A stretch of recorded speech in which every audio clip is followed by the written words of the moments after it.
This is Billz for Media Spotlight UK, and I got another special guest with me in this lockdown series. I got with me Mr. Happi himself. How are you doing, my brother?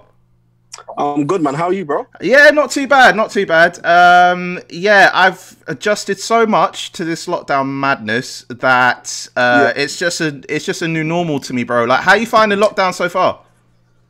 It's interesting, man. It's definitely a learning curve. I'm learning about myself. I'm learning about, you know, my family, the people that I'm with all the time. I'm learning about more myself than anything. Like, yeah, I'm really realizing that even for me, like I'm always at home anyway. Before the lockdown, I was in my house. Like, I work from home a lot of the time. Do you know what? A lot of artists have said that. Like, producers and artists have said they're just working from home anyway.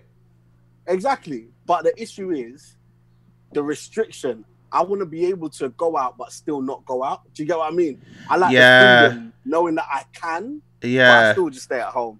Yeah. But you don't really have that freedom anymore to just be able to go out and just go wherever you want and do what you like. So it's weird. Like, I'm someone that doesn't hang around people that much in terms of, like, I'm not like a big partier or anything like that. You know what? Neither am I, to be fair. But it's one of them ones, like, all those little things that you tend to, like, take for granted, like, you just miss. Like, you know, like, even for me, like, I'm not really a hardcore party goer, or unless I'm networking or doing interviews or red carpets or whatever. To be honest, like, interviews and red carpets. Sorry? Or interviews and red carpets. Yeah. No, I'm on my way. Yeah, no. You're definitely on your way, man. You're gonna be on those red carpets soon, my brother. Listen. How often do you get, as the cheesy sort of line is to say, what makes you happy? All the time, man. I think that the happy jokes I've had for years. Pharrell almost ruined my life when he released the song Happy. That was the most, frustrating time. Funny enough, like, I work at schools a lot. Like, I always work with young people. So you can imagine telling them my name. Pharrell's got a song on the radio. Because I'm and every time that's all I heard. I heard everywhere I went. How did you come to the conclusion that you wanted to be naming yourself as Happy? Like, what got you there? I think it's just the vibe, and I really wanted to be able to spread something positive and something good. I didn't grow up in the most positive kind of environment. Okay. I wanted to be a bit of the difference, be the change, and, you know, kind of turn my life around, and found a lot of faith and a lot of good things in just this world. And so wanted to be able to spread that, and, you know, show that there's an ability to still be cool, to still be, you know, from the ends, and still be a normal guy, but actually be happy. Like, everybody's angry, do you know what I mean? Like, everybody's always upset about something. No, life of course. Is crazy. We're a bunch of moaners in Britain, to be fair. So I guess for you, you're trying to turn that into something completely different. Yeah, man, I'm trying to, like, show that a lot of us, especially as young men, you know, there's a whole thing of keeping away from feelings and emotions and not expressing how you feel. And I feel like sometimes as young men, we're not encouraged to take care of ourselves, take care of our mental health, take care of our, you know, our hearts and our minds. And so I really want to be able to show people that, no, it's a positive thing to do. Do you know what I mean? You can still be a grown man and really love yourself and really chase happiness and chase something progressive in this world. It sounds like that, you know, you've grown up from a very loving family, I'm assuming, and, you know, that you've always had that happiness about you, like, no pun intended again. But, like, have you always been happy, considering your circumstances of, like, you know, where you've lived and how you've grown up? Nah, and I think that's the biggest kind of, the greatest thing about the story is that initially, like, even from a really young age, like, I grew up in I was born in Hackney, raised in Hackney, then moved to Enfield. Okay. And family setup was interesting. Dad wasn't really here that often. He was kind of in and out. And you know what? My dad was never there either. Like, I'm 32 years of living. My dad was never around. So I feel you, bro. It's crazy, man. And I think it gave myself and my older brother, I've got an older brother, older sister, a need and a desire to kind of chase something that was like a father figure. And so, you know, it's, when you grow up around an environment where there's a bunch of us outside and none of us have that father figure, a lot of the time we see it in, you know, the older guy on the estate, or the guy that looks just like us or looks just like our father. Do you know what I mean? In a sense. Yeah. And so I think with my brother, there was a lot of influence there, and I just saw what he wanted to do and kind of wanted to be like him. Do you know what I mean? I wanted to grow up like that. And at some point, I realized that, you know what, I'm actually not emotionally, like, within myself, even as a teenager, like, I'm not happy. Like, I hate doing this. I hate being scared to walk out of my house. I hate being, you know, frustrated in school because I'm not getting the grades. Like, no one wants to not get the grades and not do well. Like, so I realized I just wasn't happy. And then, yeah, man, that kind of changed when I came to faith and, you know, started to just kind of change my life around and do some positive stuff, man. Well, speaking of positive stuff, I'm going to go straight to it with your single Bel-Air. Well, you know what? This is not conscious of the fact that I would be talking to you today. And I didn't even clock this, that I actually been binge watching Fresh Prince for the past couple of days. I'm from season 4, now I'm on season 6.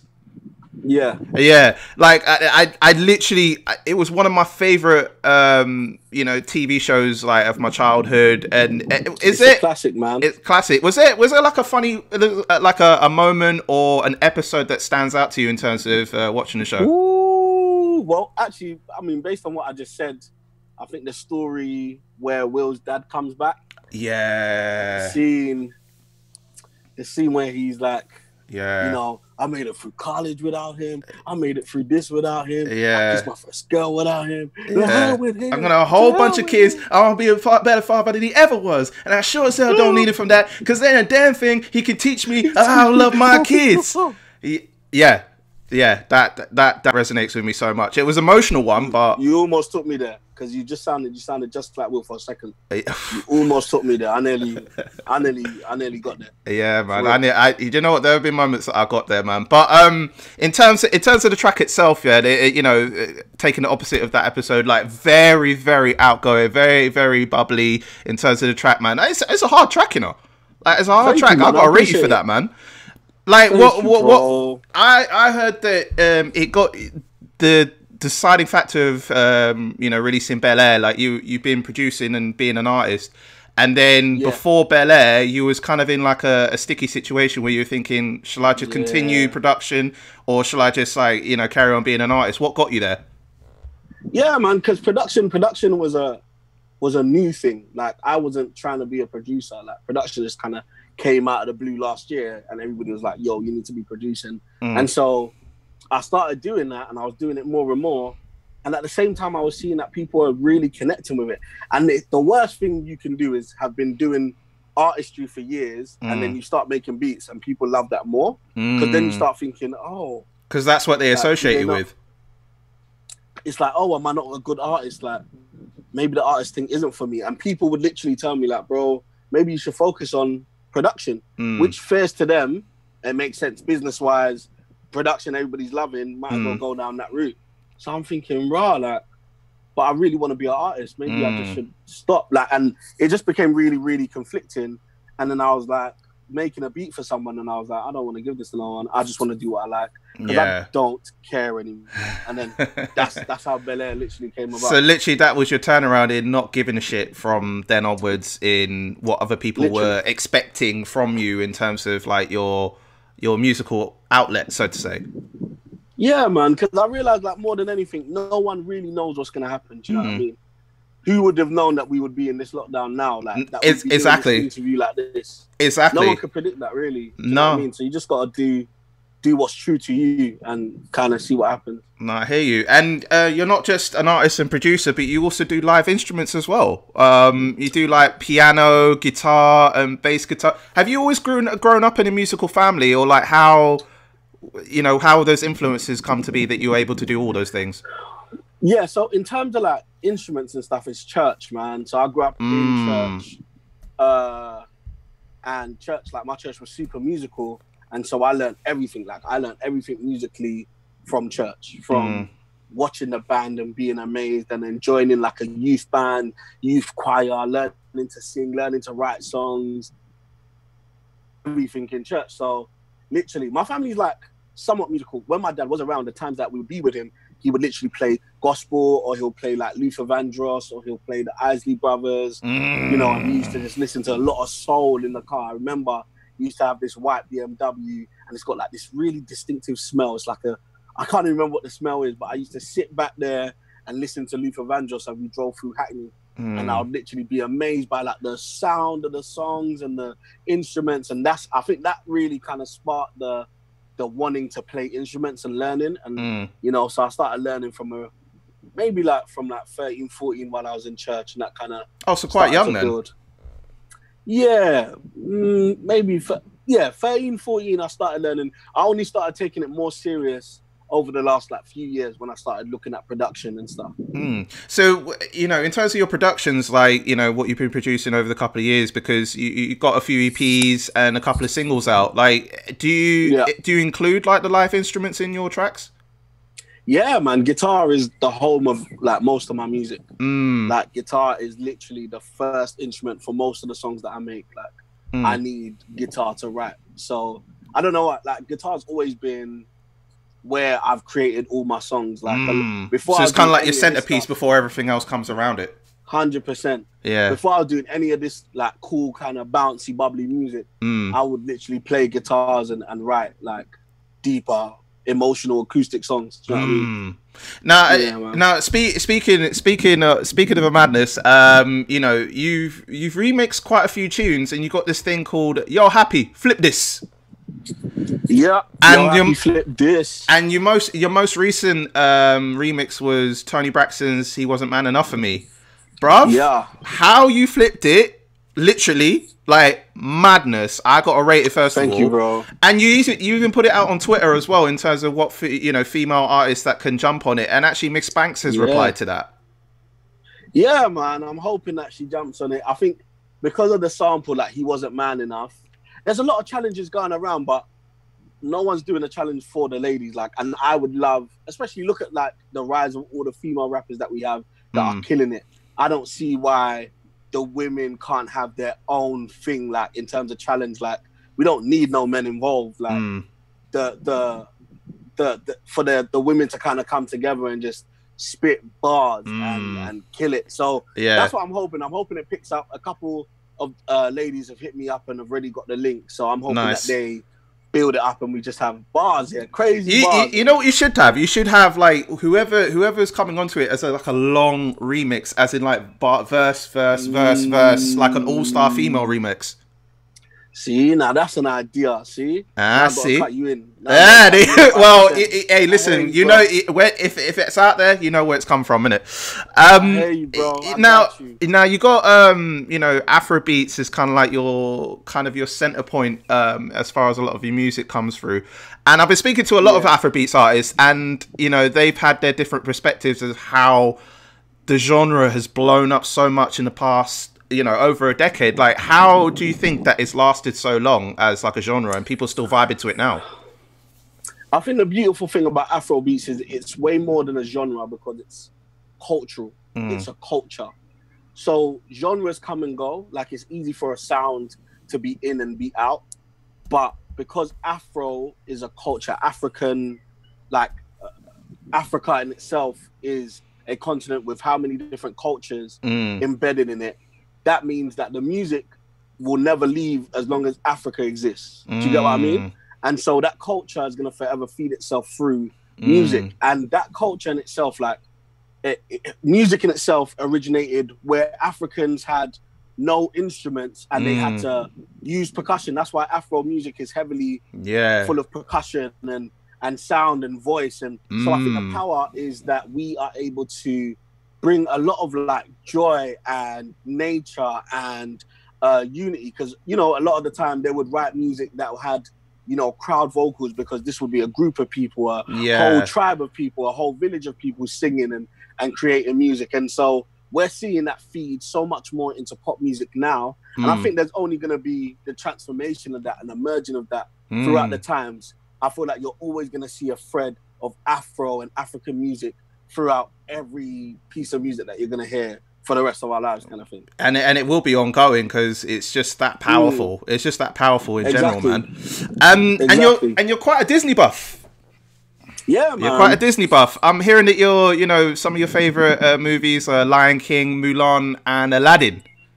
Yeah, literally. I've got Disney Plus. I've been watching Disney Plus for the last, I knew you was going to say that. 2 months. The issue is, my favorite thing in the world is The Simpsons. Nothing touches The Simpsons. Do you know what? I had this conversation with Dr. Fades the other day, and they asked me whether I'm Simpsons or Family Guy, but I was Simpsons when I was younger. Simpsons. But I'm Family Guy now, though. I've converted, to be honest. Yeah. So I'm a family, like, adult cartoons are all me. So I'm a Family Guy.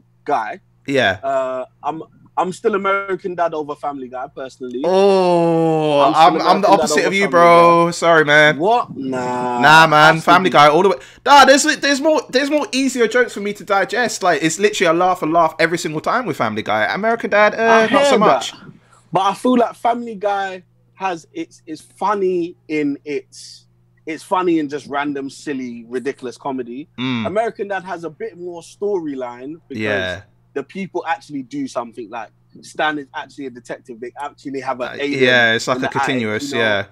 There's a real story in American Dad. Family Guy, literally the beginning of the episode and the end of the episode, they just are the same thing. Do you know what I mean? They start and end the same. I'm literally a basic guy. Like I like my not basic humor, but it's just like I need to know that there's humor from beginning to end. Like even if there's no continuous storyline, as long as I know I can have a laugh, I'm there for that. You know. But Simpsons is the GOAT.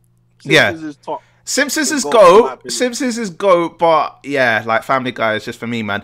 Have you within terms of like the Disney influences, like have you thought of like incorporating? Did you ever get inspired from those elements to kind of bring it into your music? That is, I think, as you hear the music that comes more and more, because I feel like everybody's kind of getting a taste of what I do, but as you kind of the next few releases and stuff, you're gonna hear that anthemic Disney feel coupled with that kind of African percussion, and you know what I mean. You're gonna be able to hear that merge, and I feel like it's something that people haven't heard before, and so it's definitely something I'm trying to bring to the table because it's very much myself. Like I'm kind of the mixture of really African, really traditional, really hood, really street, but at the same time very bright and bubbly. Do you know what I mean? That juxtaposition. Those elements that are being crossed over together. And do you know what? My actual favorite Disney film is not actually an animation one, but it is technically Disney. It's Cool Runnings. Ridiculous film, amazing film. Cool Runnings, come on. It's a classic. You can't beat it. Like even in a non-animation form, man. I'm rating it. And you said on Twitter, if you got One Ace and Tion Wayne on a track with you, that it would be a Maza. Like, have you connected with those guys yet? Yeah, man. Me and Tion are like childhood friends. So we've forever. Like we started rapping together in like school at like 12, 13 years old. So we're always working. Do you know what I mean? We're always working kind of behind the scenes.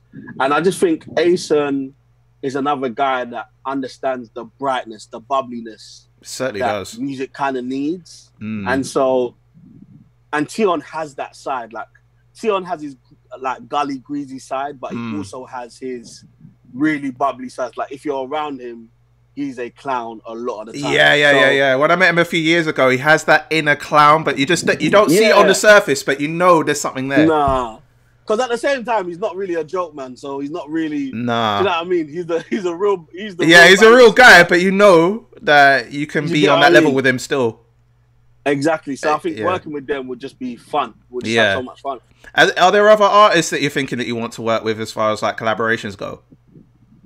I guess anybody, man. I love like what's happening in the UK scene right now.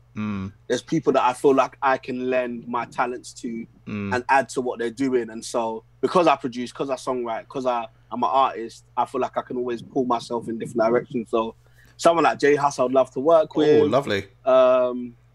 Someone Western I would love to work with. Do you know what? I'm gonna cut you right there because Western, when I heard Baddest on your 315 EP, instantly I heard that Western influence in there already. I heard it. 100%. Them guys they're so good, man. Yeah. And for me, they are a group that I would love to create with. And, we've started talking, myself and Hailey, highly jumped on the one of my flips that I did recently. Nice. Did some flips for Louis Ray, so hopefully those will be heard soon. And so yeah, hopefully soon, man. We'll kind of get that in the works. Because it seems like, like even Dr. Vades, again, they've said that they've wanted to work with Western and they hadn't had a chance to yet. So it seems like this continuous thing that artists and producers really want to work with Western and they hadn't had a chance yet. Yeah, man. I think Western are one of the few like real musically talented, like they've got two of it, not even just two, they've got two of, I would say, the most like diverse guys in terms of sound wise. Louis Ray really kind of raspy, and then you've got Hailey really high, and then you've got Akel that kind of sits right in the middle, Sounds. But I love that they have the two contrasts, and then you got Akel to balance it out. Yeah, man. It's a dope group. Dope group, and I can't wait to see more from them. To be fair, to be honest with you. Yeah. Let's go back quickly to the fact that you love Lion King, Mulan, and Aladdin. Who are your favorite characters of each? Oh gosh. So I haven't watched Mulan in ages. Right. So, that is a hard question. That is a hard question. Lion King. Timon and no. It's like going back on yourself, yeah. Nah. Sim. Oh, it's a hard question. Okay. Yeah. I'm just gonna go with Simba because I love Simba. Mm-hmm. I'm gonna go with Mulan because I feel like I've got an older sister, right? And like I was basically raised by like my mum and my older sister. Nice. Really.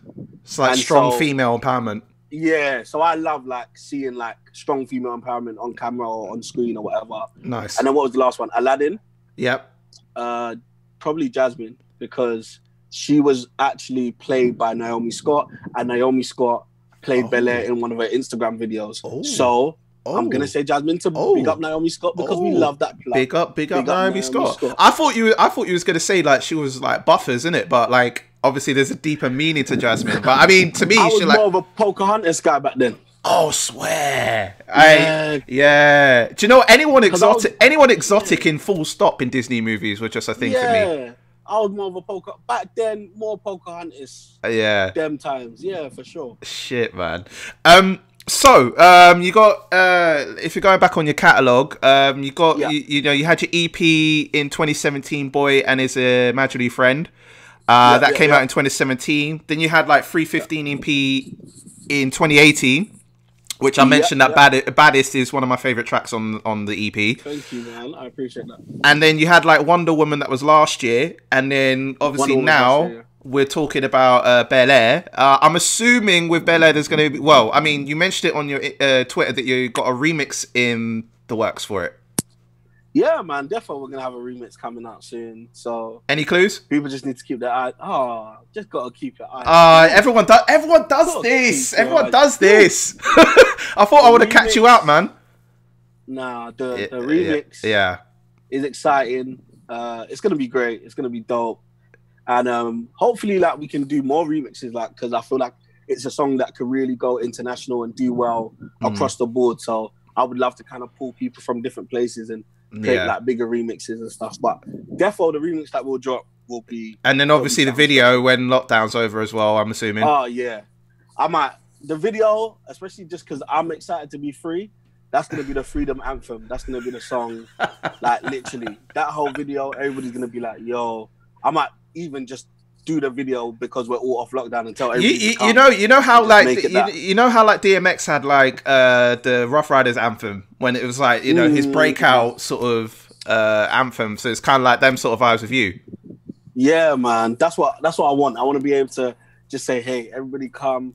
I got a bunch of fried chicken." You ain't say. Listen, you ain't saying nothing for a word. Listen, Happy. I'm gonna tell you this now, yeah, bruv. All right, when lockdown's over, fried chicken. Yeah, you're saying it's there. Yeah. You need to invite me personally. I need to calm down because that fried chicken, I will swag myself the fuck out as long as knowing I come and get that fried chicken. I'm there. I got you. All right. Fried.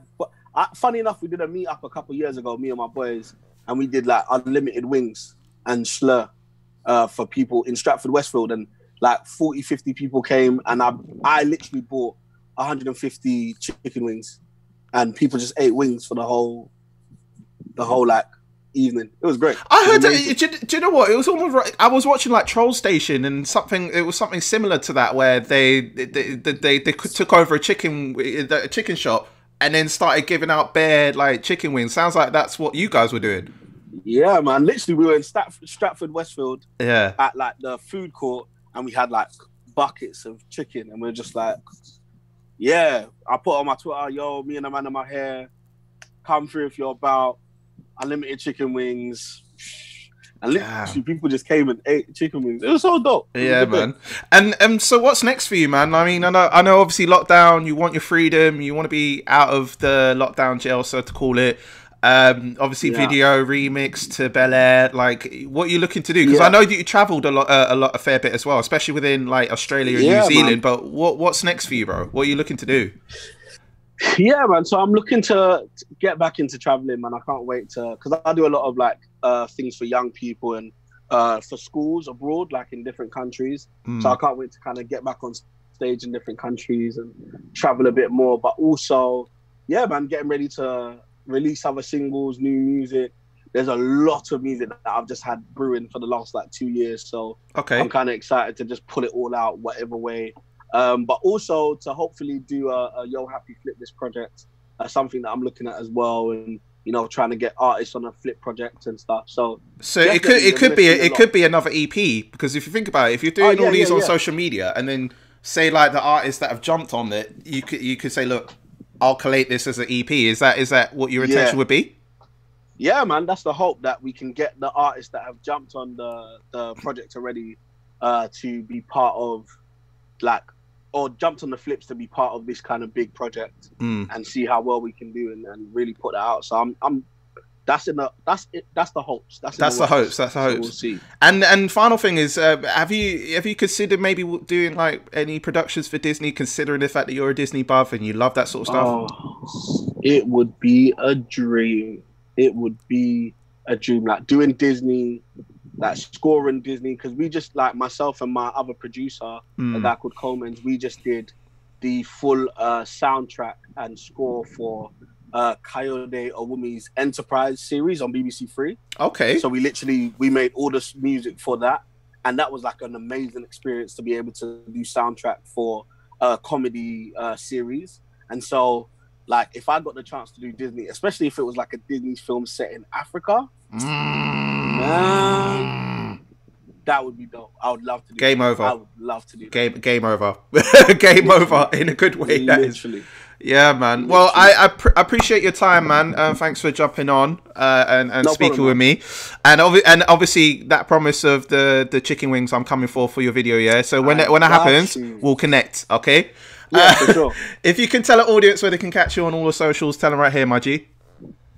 Cool, man. Yeah. So please follow me on Instagram at Happi Music, Happi Music, not Happy. I'm not an emotion. I'm a human being. Happi Music on Instagram, on Twitter, literally everywhere. YouTube, just type in Happi Music, you'll find me. My TikTok also, I'm new on TikTok, so jump on TikTok with me. That's Happi full stop music, Happi full stop music. And just follow me and let's have some fun, man. Let's enjoy life and be happy, I guess. Yeah, man. And to let the audience know that Bel-Air is a banger. It's a banger. And I can appreciate it so much. So please check out Bel-Air, check out his discography. And when the video happens, like when Happi lets y'all know where it is, obviously potential free chicken wings. So, you know what I mean? You're welcome. Potential free chicken You're wings. welcome. There you go. Yeah.